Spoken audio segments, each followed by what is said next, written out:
Hey guys, thank you so much for joining in.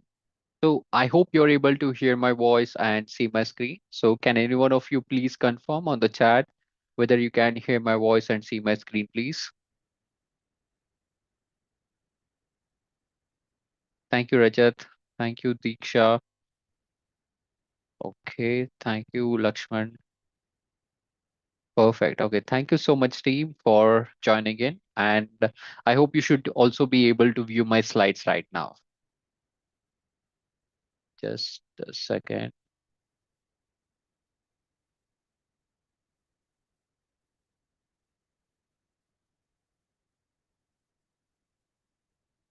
Okay, so let's get started, folks.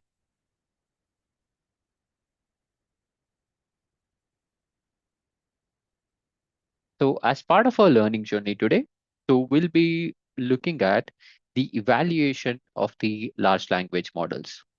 So we'll understand what are these large language models and how to evaluate such large language models. So the agenda is as follows.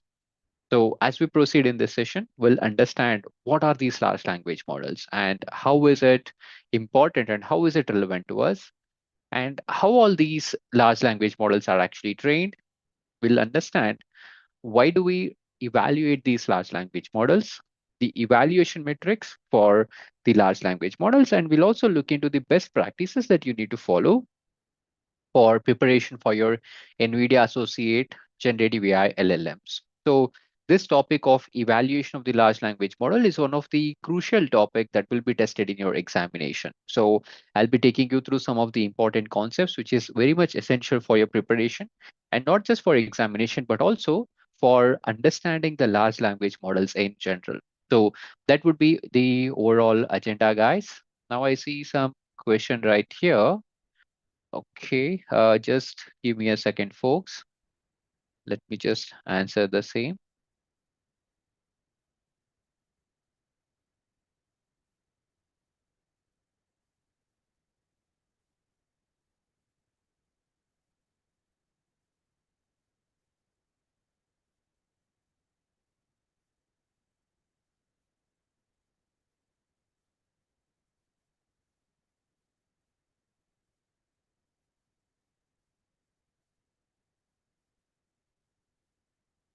I can see few questions right here. Let me just answer the same.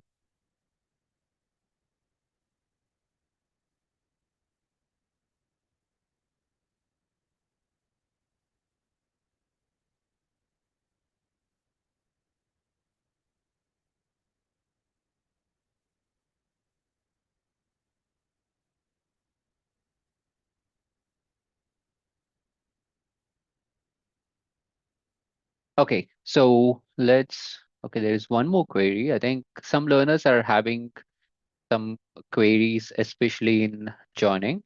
Okay,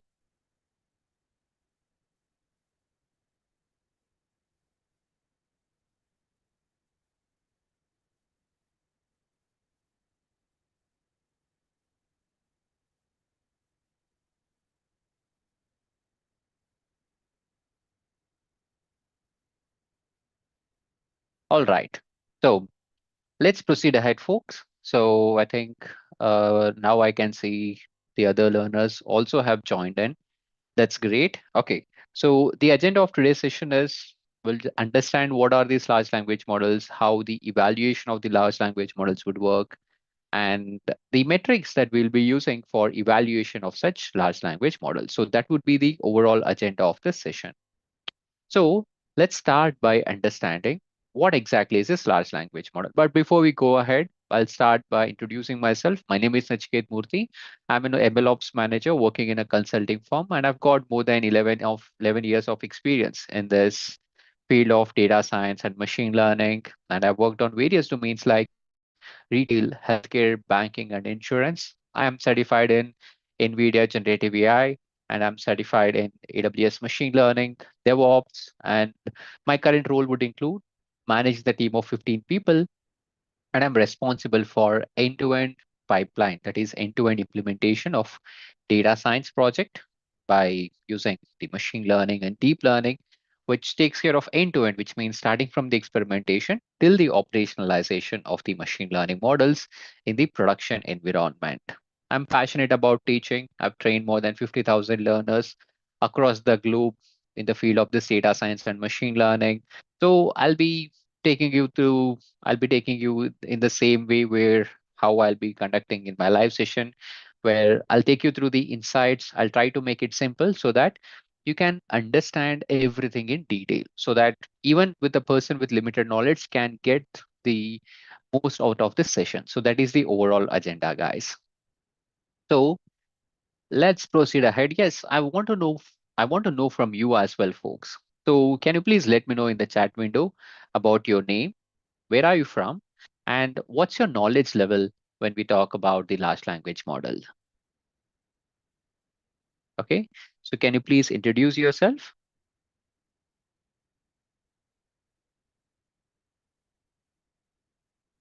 So please go ahead and introduce yourself, folks. I'll give you a few minutes. I see some learners have already responded. In the meantime, I can see a few more queries as well. Let me just answer those two.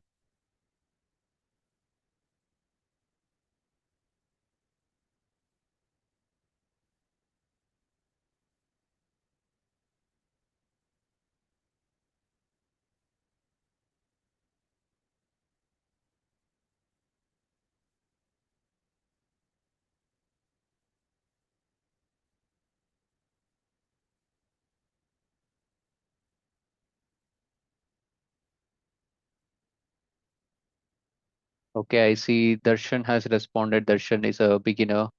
Rajiv, okay, Darshan is from Bangalore, have some knowledge of LLM. That's great.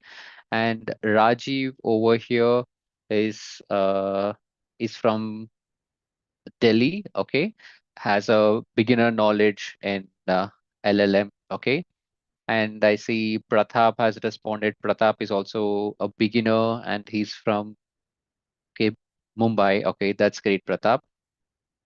And I see uh, Lakshmi Kant have responded. Okay, I see Sanjeev. Okay, I can see all of you. And I see similar response from Rakshita, Samyukta. So I can see most of the folks who have joined with us today are actually beginners. Okay, so how about others, guys? So I still see a few more learners have joined. So can you please introduce yourself, your name, where are you from, and your knowledge level of large language models?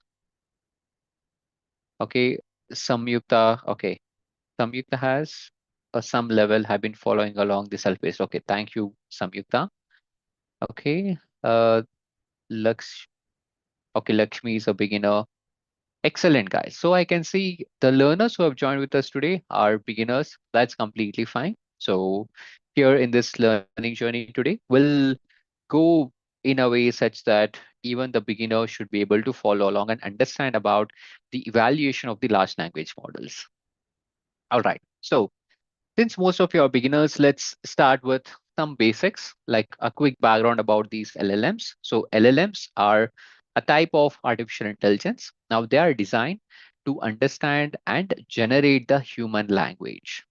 So that's what an LLM is all about. Like an example can be a famous one, that's the Chat GPT. That's an example of large language model. So Chat GPT is an application. It uses the large language model in the backend in order to generate the response.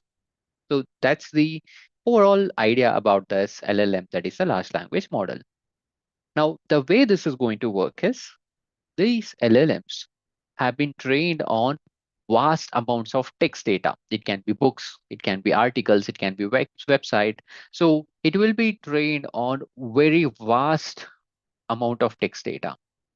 Okay.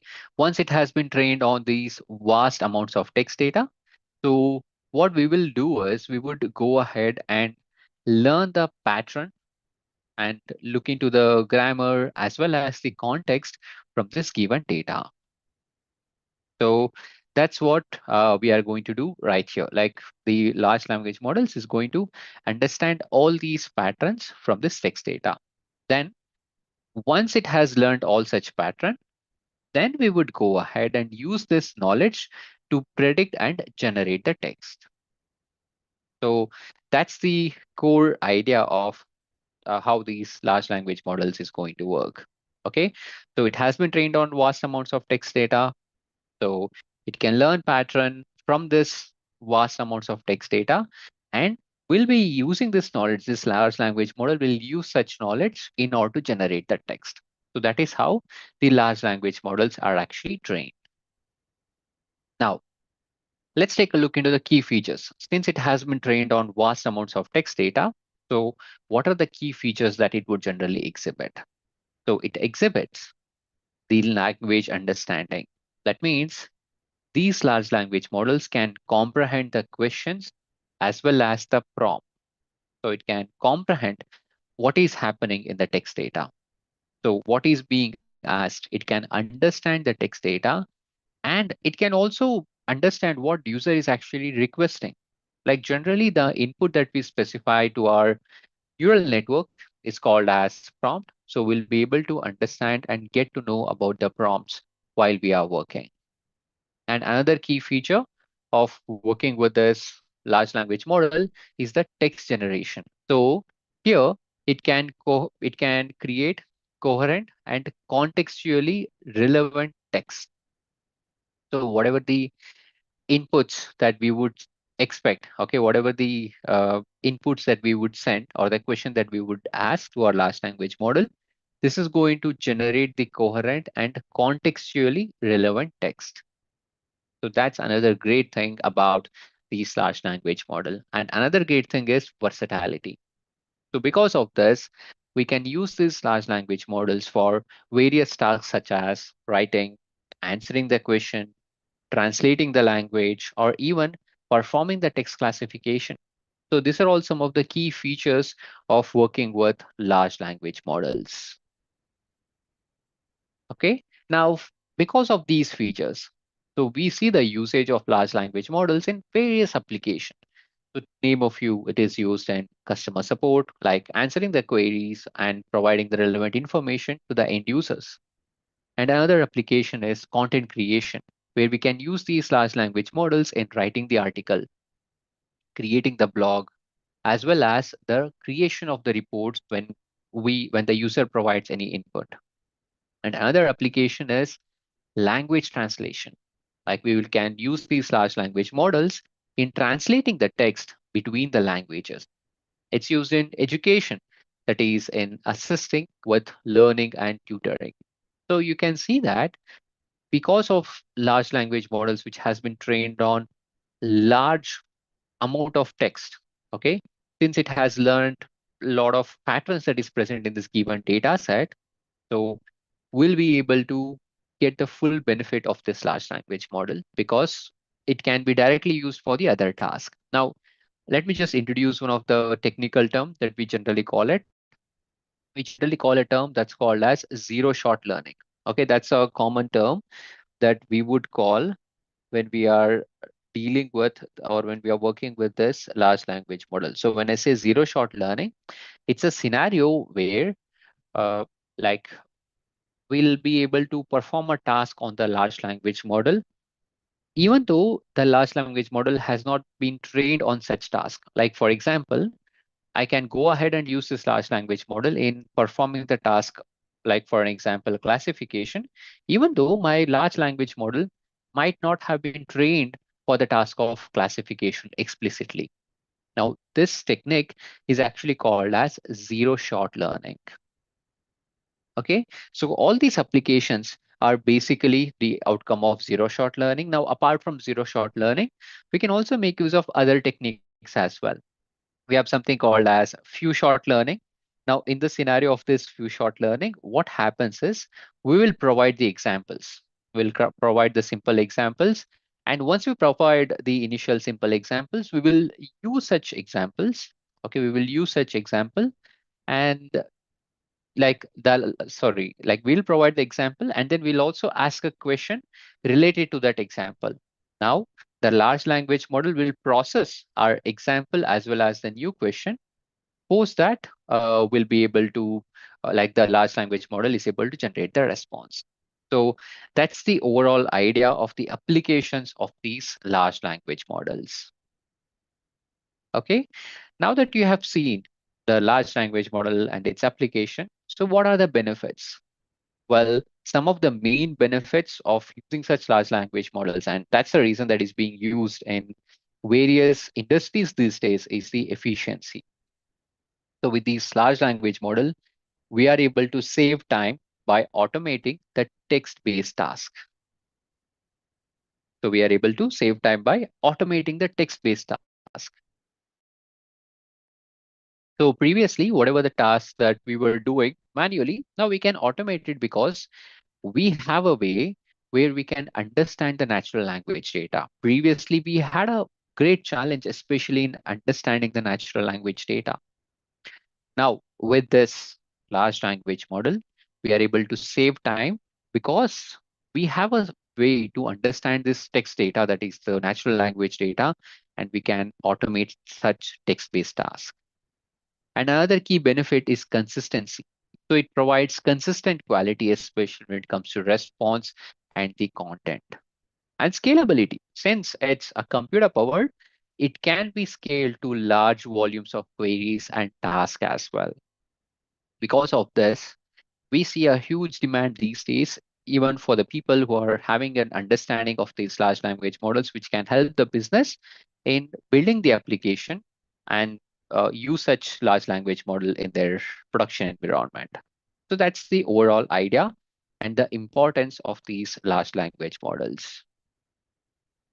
So with these advantages, we also have some disadvantage as well, which we call it as a limitation. Now, when we consider the limitation, so one of the major limitation, especially while working with large language models, is the bias. So here, when we are dealing with the training data, if the training data contains the bias, then the response from the large language model can also inherit such biases from the training data. And another limitation is the accuracy. So when we are dealing with large language model, it can also generate the incorrect or nonsensical information. So this is something we always have to monitor to ensure that the responses from the large language model is in alignment with our expectation and the understanding aspect of it. So here it lacks true understanding and the common sense. So here one of the main disadvantage that we get when we are working with large language model is, since it is going to look at the text data, sometimes it misses out, especially on the common sense. Like for example, if I say sun rises in west, then from grammatical side, it might make sense. But from the common sense aspect of it, it doesn't happen, isn't it? So those are some of the nuances which my large language models will generally struggle. Now, there are some ways to mitigate it as well. That's by providing more data and ensuring that we are having the enough data from diverse domain. But these are all the high level limitation that we would face when we are working with the large language models. Okay. Now, when we are working with large language model, so it's always important that we should be able to evaluate the large language models, because this is being used in various industries and each industry has its own requirement when it comes to evaluation of the products when they start using it in their business environment. So that's where the importance of large language model would come into picture, especially the evaluation of these large language models would come into picture. So one, the reason that we want to evaluate the large language models, because one is a performance measurement. So by evaluating the large language models, it will help us to determine how well a model performs on various tasks such as text generation, machine translation, summarization, question answering, and more. So this involves assessing the accuracy, coherence, relevance, and other qualitative factors to check whether the large language models that we have got, whether its performance is in alignment with our requirement. And another reason that we want to evaluate the large language models, because model improvement by identifying the strengths and the weaknesses. This will help us to provide the valuable feedback for refining and improving the large language models. And this iterative process is very much essential for developing more capable and reliable large language models. And another reason these large language model evaluation important because the evaluation allows the comparison with other models. So this will establish the benchmark that guide future developments, and it will also help us to understand the state of the art in the given field. And another reason is bias and fairness. So as I've described earlier during the disadvantages of the large language model, if we have the biasness in our training data, then this will be seen even in the responses of the large language model as well. It's very important that we are able to assess the model for biasness as well as the fairness. Now, this is essential to ensure that they do not propagate or exacerbate, especially especially when we are dealing with the sensitive data set. So this involves checking for demographic biases, ethical consideration, and potential harmful output. So because of this reason, it's very important that we have a robust method when it comes to evaluation of these large language models. Now that we have learned about why these evaluations are important, so let's take a look into some of the okay, yeah, this is additional information as why we require the large evaluation of large language models. So another is the safety and robustness. So by performing the evaluation, this will help us in identifying the vulnerabilities that we have got, and this will ensure the model behaves safely and reliably in the various conditions, including the adversarial input. The user trust. So user trust is nothing but high quality evaluation. When we implement it on a large language model, it builds the trust with the users, and this will ensure that the output from the model are reliable, accurate, and most importantly, useful. Next, another key thing is regulatory and compliance. So by evaluating the model, this will ensure that the models that we are going to deploy is in compliant with the industry standard, regulations, and the ethical guideline, which is especially important when we are dealing with the sensitive applications such as the healthcare, finance, legal services, where people are impacted. In such scenarios, it's very important that we have a better evaluation metrics over there. Another main thing is scalability and efficiency. So by evaluating the models, large language models, it will help us to understand how models perform with various resources. So it will help us in optimizing them for various hardware and deployment scenarios. And this will ensure that they can be used efficiently in the real world applications. Okay. Now, when it comes to evaluation methods for these large language models, these are some of the commonly used evaluation methods for the large language model. So we can categorize the evaluation of the large language models into various types such as intrinsic evaluation, extrinsic evaluation, behavioral evaluation, user and user experience evaluation, that usability and user experience evaluation, and efficiency and scalability evaluation. So let's talk about one by one. Now, when we say intrinsic evaluation, it assesses the model's performance on a specific language task. Now, this will not consider the broader application context. I'll just be focused on specific language task. Now we have something called as extrinsic evaluation. So this is going to assess the model's performance within the context of a specific application. Now we have various methods under these. We'll talk about it very shortly. And the next evaluation type that we have got is behavioral evaluation. Now, in the case of this behavioral evaluation, this analyzes how the model behaves in different scenarios under varying inputs. Now, these methods focus on how end users interact with and perceive the model. And another technique that we have got is efficiency and scalability evaluation. So this will assess the model's performance, especially concerning the resource usage and the scalability. Okay. And let's take a look into the intrinsic evaluation methods. So there are multiple methods under this intrinsic evaluation. So to name a few, we have an important one that's called as perplexity. So this perplexity will measure how well a probability model predicts a given sample. So in order to calculate the perplexity, we'll make use of a respective formula. And when we do the calculation, if we get a lower perplexity, it indicates there is a better performance of this. The model that we have got has got a better performance. And it is commonly used in the large language models. So that's the overall importance of it. And blue, which is known as bilingual evaluation understudy. Now, this is also one of the important metric. Now, this measures the similarity between the generated sentence and the reference sentence. Now, this blue score is actually calculated based on what we call as n-gram precision. So when we are using this n-gram precision, we are also going to include the penalty for short sentences. Now, this is commonly used, especially when we are dealing with the tasks such as the machine translation.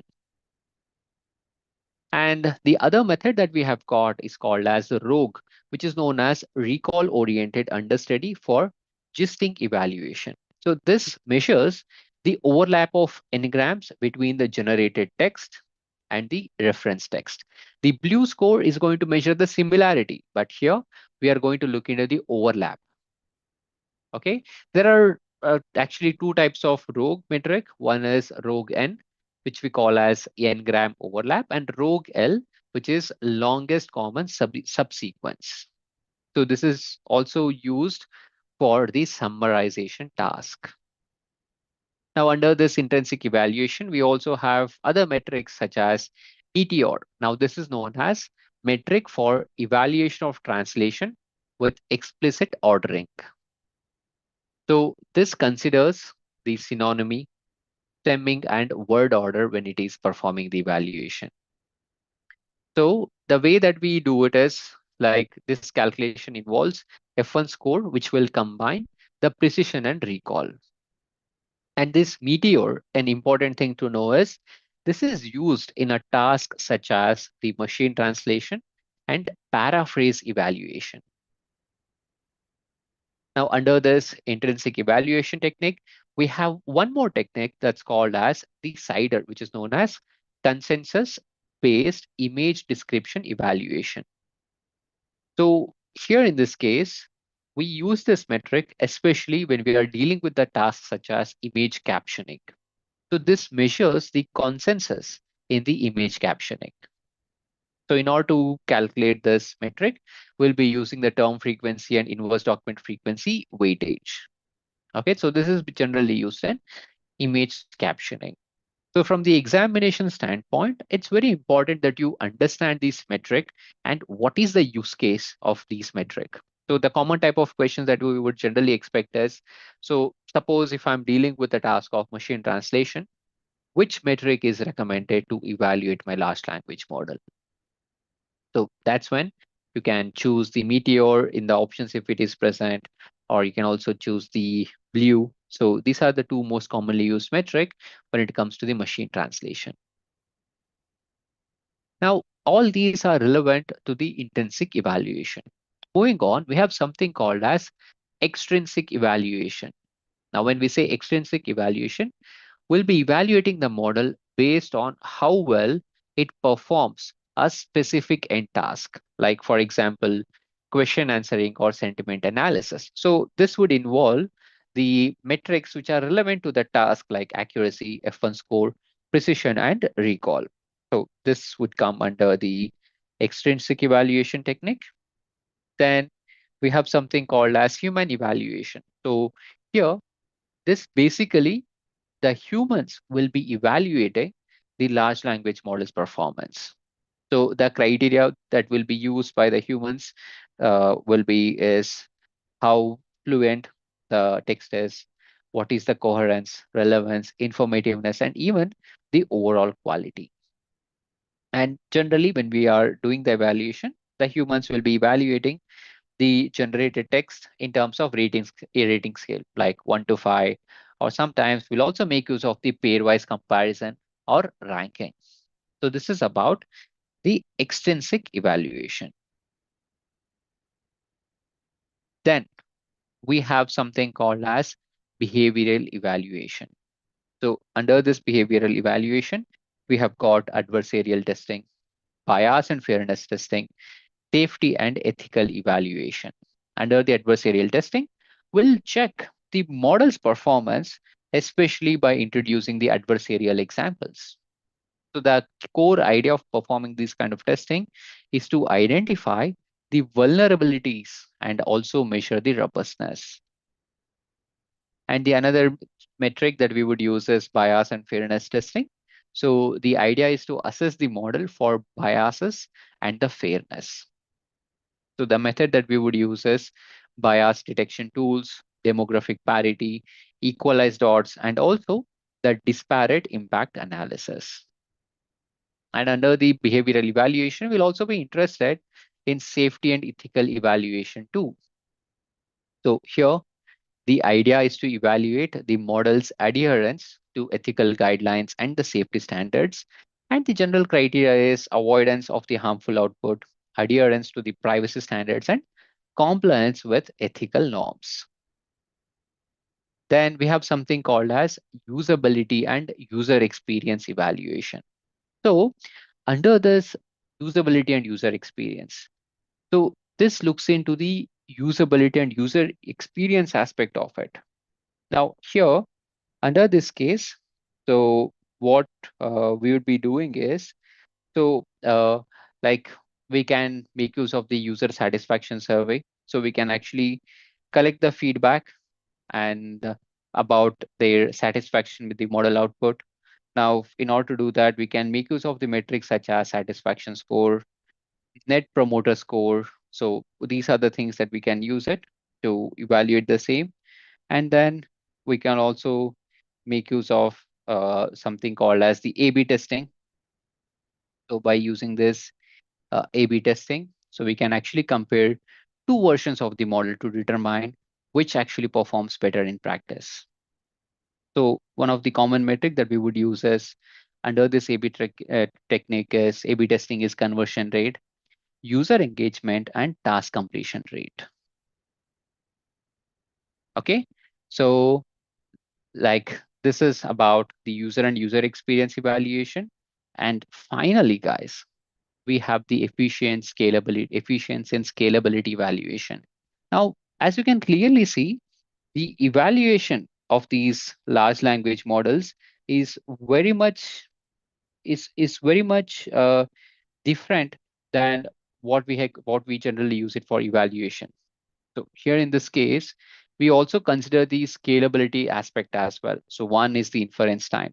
So we will measure the time taken by the model to generate the output. So this is especially critical for real-time application and resource utilization. Now under this, we will assess the computational resources that is required by the model. And generally we refer to the metrics such as CPU or GPU usage, memory footprint, as well as the energy consumption. And under the scalability and efficiency testing, we also have scalability testing. We'll evaluate how well the model scales when the data increases or when the number of users increases. So in order to do these kind of evaluation, we make use of the methods such as the load testing and stress testing. So that is how you can evaluate these large language models. All right, team. So these are about some of the important metrics that you need to be aware when we think about the large language models and how we can evaluate such large language models. Now I'll take a pause here. So folks, do you have any questions or any queries on the topic that we have learned so far? So if you're clear so far, please confirm by typing in as all good before we go to the next segment as how you can enhance your preparation. Okay, I can also see a learner. Ola Lekan from Nigeria. Okay, he's also a beginner. Okay, I'm seeing now Ola Lekan. All right. So I see Rakshit says all good. Sridhar says, okay, I'm okay, sir. Diksha says all good. Mio says all good. All right. Perfect, guys. Okay. So I can see confirmations from most of you. All right. Now here, so one of the common question that we used to get is, so as you're already aware, we are already having the self-paced content on the self-paced learning journey, and we generally conduct these live webinar sessions on NVIDIA Generative AI examination preparation. Now, one of the common question that we were getting is there is any boot camp where we as a learner can enroll and stay committed to the boot camp, and at the end, we are able to achieve the certification. So here, as per the request from most of you guys, so we have launched a boot camp. Now we were generally conducting these boot camp with our corporate partners for their employees. Now we have opened the similar boot camp even for the individual learners too. So this is the details of the upcoming boot camp that we have got. And I'm sharing you the link over here in the chat window. So folks, this is a boot camp where we'll be having the live learning session, and this is focused on the examination preparation. The timing is 9 p.m. IST to 11 p.m. IST, and the total duration is 16 hours. And this will be on weekdays, that is between Monday to Friday.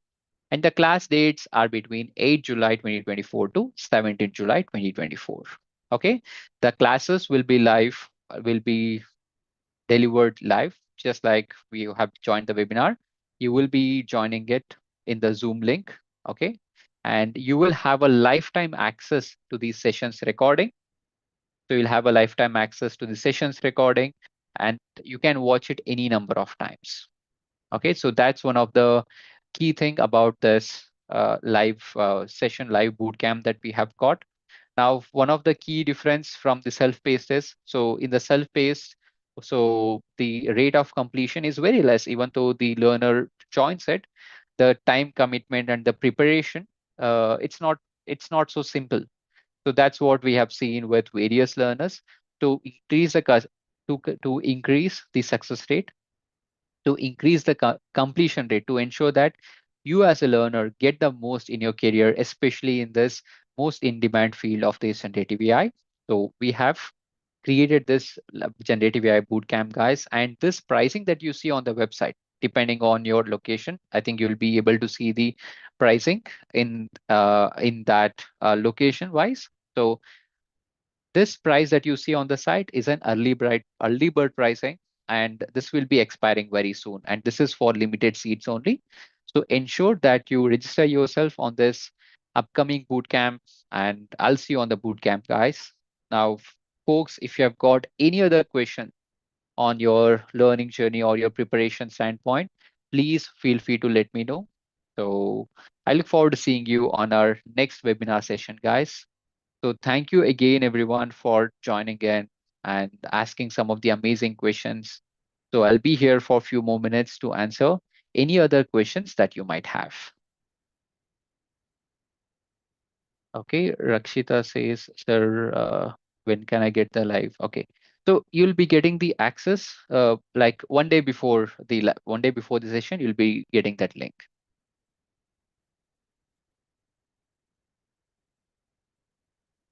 All right, I've shared the link in the YouTube chat window as well for the learners who have joined through YouTube. Okay, thank you, Mew. All right, thank you, Prakash. Okay, okay, let me just confirm you, Sanjeev. Sanjeev says I've registered. Okay, give me a second, Sanjeev.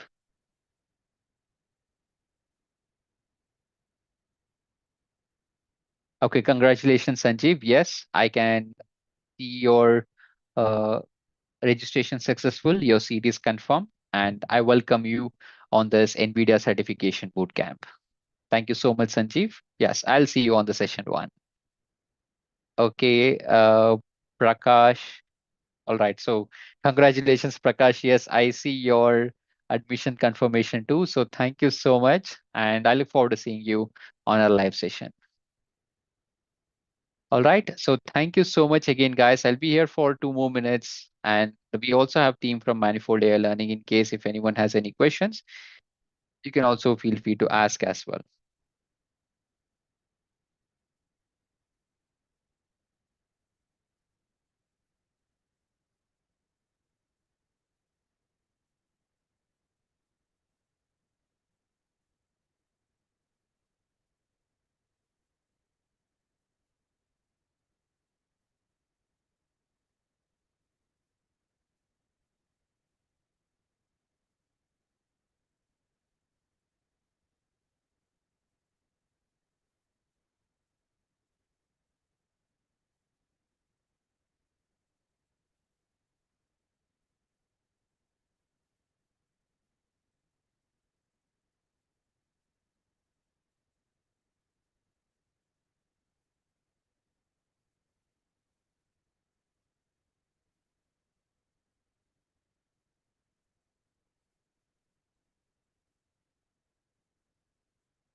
Okay. Thank you, guys. Take care.